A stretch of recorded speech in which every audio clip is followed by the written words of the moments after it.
গাড়িগুলো সাইড দেয় না কেন? তাড়াতাড়ি আমাকে যেতে হবে। আরে শালা, এই ছেলের দেখি প্রচুর তারা। কই যাবি? দাঁড়া, তোর জানটা টুকুস করে বের করে নিব এক্ষুনি। এই তো রাস্তার ভিতরে বড় একটা পাথর রেখে দিলাম, এইটার সঙ্গে অ্যাক্সিডেন্ট করবি আর তোর জান নিয়ে আমি চলে যাব চাঁদের দেশে। হ্যালো দাদা, কি খবর? আরে ও তো আমারে দেখতেই পাবে না, আমার তো মনেই নাই। আরে কেস তো অন্যটা।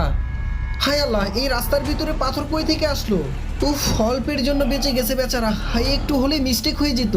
আমি কি টেনশনে আমার চোখ দিয়ে ভুল কিছু দেখতেছি নাকি? এখন তো দেখি আবার দুইটা গাড়ি, এরা তো সাইডও দিচ্ছে না। কি বিপদে পড়লাম!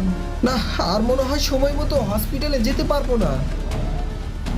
হায় আল্লাহ, আবারও অলৌকিক ঘটনা। না, এই সুযোগে তাড়াতাড়ি গাড়িটি চালিয়ে চলে যাই। আরে ট্রাফিক জ্যাম হওয়ার আর সময় হলো না বন্ধুরা। তারপর ওই ভূত যা করে, তার আগে দেখি আজকে শয়তানকে হারিয়ে কে কে মহান আল্লাহকে জিতিয়ে দেয়। আল্লাহকে ভালোবাসলে লাইক কমেন্ট সাবস্ক্রাইব প্লিজ। তারপর ওই ভয়ঙ্কর কালো ভূতটা গাড়িটাকে রোবটের মতো বানিয়ে জ্যাম থেকে দ্রুত